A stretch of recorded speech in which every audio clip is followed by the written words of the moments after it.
had seen 10,000 warriors kneel before my throne.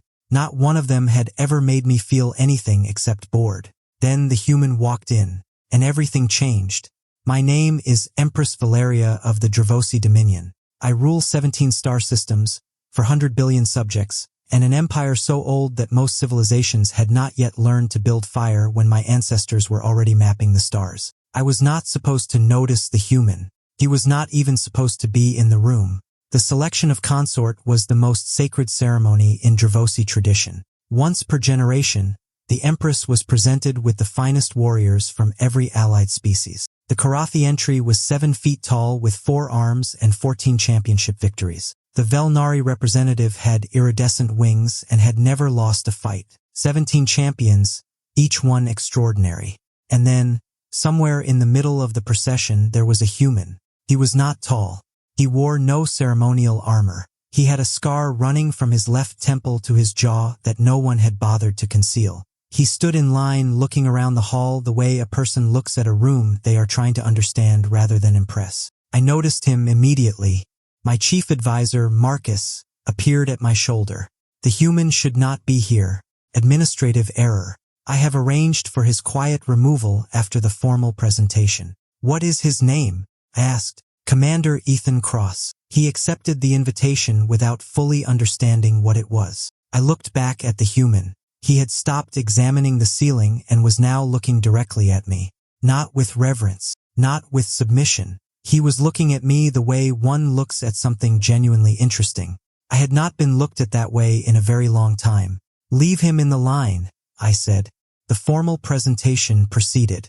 Each candidate stated their name and primary achievement. The Karathi champion cited his victories. The Velnari cited her combat record. When the human reached the presentation point, he paused. Primary achievement, the moderator prompted. Commander Cross thought about it. I kept my unit alive through the borderline campaign, he said. All 12 of them, 3 years in contested space. We came home. The hall went silent. Every other candidate had cited something measurable. Ethan Cross had cited 12 people who were still alive. I made my decision in that moment. Not because he was the strongest or most impressive, because in 17 years of ruling an empire, in 10,000 audiences, not one being had ever answered a question about themselves by talking about someone else. I rose from the throne. The hall went silent in a different way. I walked to the center and stopped in front of him. Commander Cross, you are not supposed to be here. I'm starting to understand that. I apologize for the confusion. I can leave if you kept 12 people alive for 3 years. How? He blinked. By paying attention. By learning what each of them needed. By making sure the mission never became more important than the people running it. Every other being in this room came here to impress me.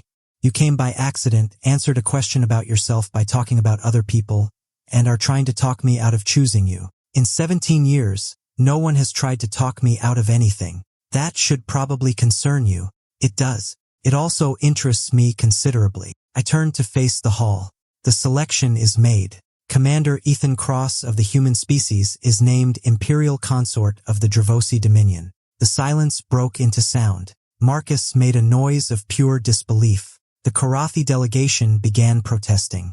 I ignored all of it. Ethan looked at me with an expression I would come to learn was his version of processing the unexpected. This is going to be complicated. Most things worth doing are. Okay, he said. One word. Simple, direct, completely unornamented. The most honest response anyone had given me in recent memory. The protests came within the hour. The Karathi filed 3 objections. The Velnari sent a careful note about diplomatic implications. The advisory panel requested an emergency session. I scheduled it for 2 days later. First, I needed a conversation. I found Ethan in his guest quarters, sitting at a desk looking out at the imperial city. He had removed his weapons and placed them on the desk, the careful signal of someone trying not to appear threatening. You should know what comes next, I said. 7 civilizations are recalibrating.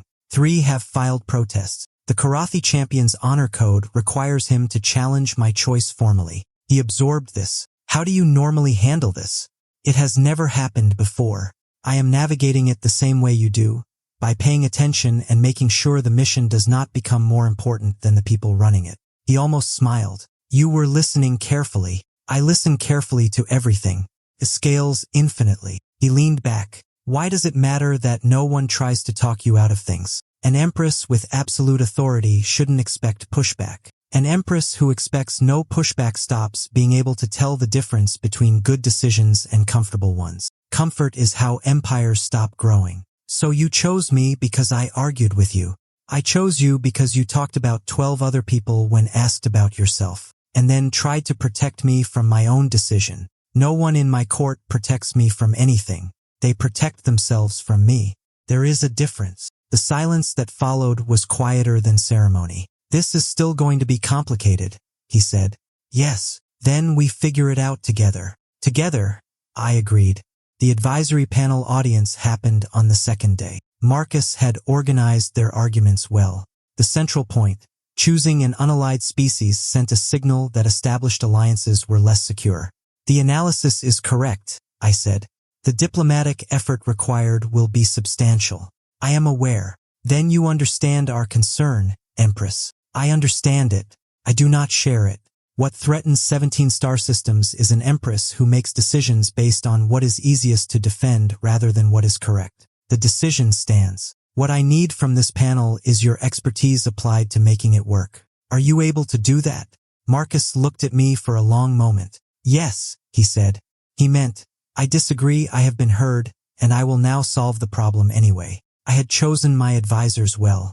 3 days later, Ethan attended his first formal court function. He had appeared at my office door that morning and said he would rather be useful than comfortable. He was not what the court expected. He did not perform status signals. He behaved like someone paying attention to what was actually happening rather than what was supposed to happen. Several members found this deeply unsettling. I found it clarifying. At the reception, Champion Varric of the Karathi crossed the room and stopped in front of Ethan. The room noticed. Varric was more than a foot taller, four-armed, the finest warrior his civilization had produced in generations. He looked down at Ethan without speaking. Ethan looked back without adjusting his posture. You are the human, Varric said. I am. I trained 6 years for this selection. I came as the finest warrior in 3 generations. I know. You were remarkable. Varric went still. You were not meant to be here. I know that too. I apologize for the paperwork problem. Another silence. You do not carry yourself like someone who has won something. I haven't won anything. I've been assigned something. It's different. For what it's worth, I don't think you lost anything either. What you've achieved is real regardless of how this ceremony concluded. Varric was quiet for a long moment. You are strange. I've been told. Something shifted in the Karathi's expression. Not warmth. Something adjacent. The formal arbitration will proceed as protocol requires. That is not personal. It is procedural. I understand completely. I would expect nothing less. Varric inclined his head. A small movement, less than a bow, more than nothing, and walked away. I crossed the hall. How did you know to answer him that way? I didn't know. I just said what seemed true. It was exactly right. My advisors study Karathi protocol for years and none could have navigated that better. He's not an enemy. He's someone who prepared harder than I did for something that didn't go as expected. That's not a reason to be adversarial. I looked at him. That approach will either make the next several years much easier or confuse everyone so thoroughly they won't know how to respond. Probably both. Yes, probably both. The arbitration was resolved 12 days later. Varric withdrew the challenge, citing a provision for when the competing party demonstrates good faith acknowledgement. He sent Ethan a personal message. You are worth watching. For the Karathi, that was high praise. Ethan showed me with genuine bewilderment. I explained the significance. He said. Perfectly characteristic. The weeks that followed were the most unusual of my reign. Not because they were difficult, I had managed difficult for 17 years. Because for the first time I was learning something new every day.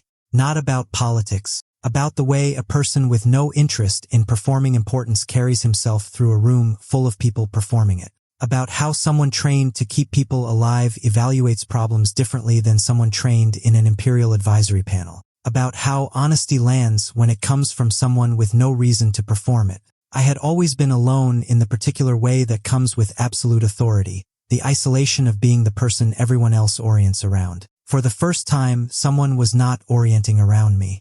He was simply present, paying attention in the same direction rather than paying attention to me. I found myself making different decisions. When the outer systems resource debate came before the council, I asked questions I would not have asked 6 months earlier. When the Velnari requested a meeting, I went in thinking about what they actually needed rather than what they were formally requesting. None of this was his instruction. He was careful to make clear the empire was mine.